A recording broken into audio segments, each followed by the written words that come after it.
Hello, welcome to Nell at Night. Happy Monday. It's a beautiful day in the neighborhood today here in Providence, Rhode Island.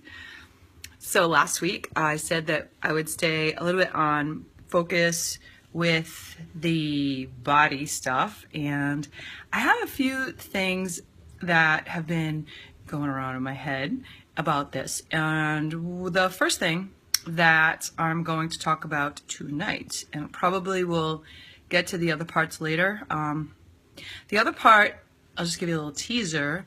The other part is something I'm actually writing about for a magazine that I also contribute to, which is Trade Secrets Magazine.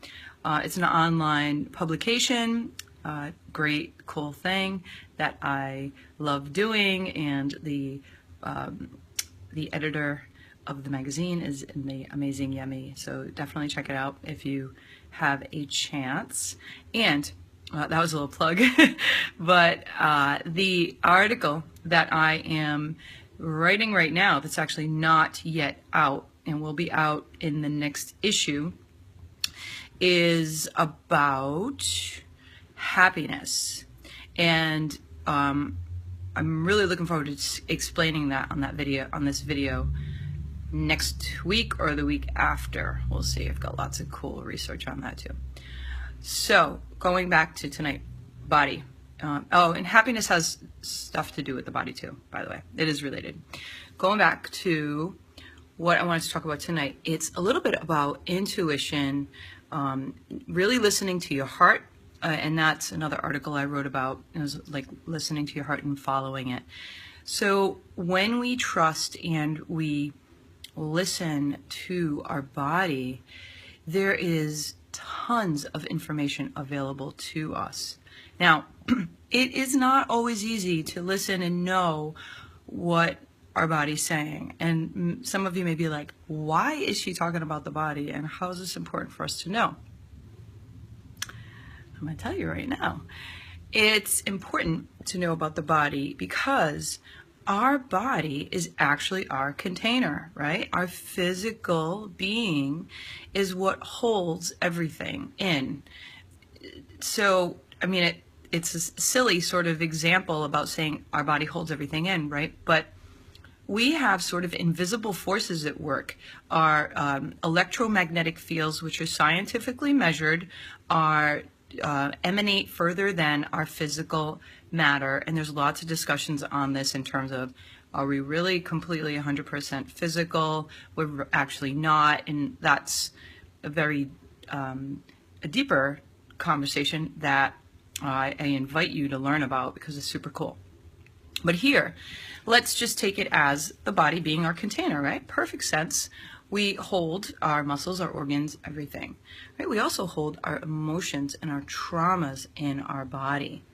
And new science, there's an organization that does tons of research on the heart.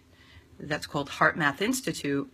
New science is showing how our body can rule above and beyond our brain, right? So we've talked about the mind, we've talked about mindfulness, we've talked about being aware of thoughts, and these are all extremely important and dance very well with the body, right? So now, if we have an experience that is, let's say, negative in our perceived reality of our world. So if we think that something's bad, even if maybe another person looked at it and wouldn't think of it as bad, right? That's what I mean by perceived, because we'll have a different lens that we're looking through. So if we perceive a negative experience, what happens is it gets stored inside our body. Now, there's science behind this, and it shows that actually muscles will hold certain sort of emotional traumas in certain specific areas. Let me give you an example. Whenever you're stressed, have you noticed that your back may be hurting you, and it's like, I don't know why I just threw my back out. I don't know why my back is hurting me. And then if you begin to think about all the times that your back has hurt you, you'll begin to notice that the pain is usually correlated to a specific type of stress. So that means that we've learned, right? Remember those patterns of learning of behavior?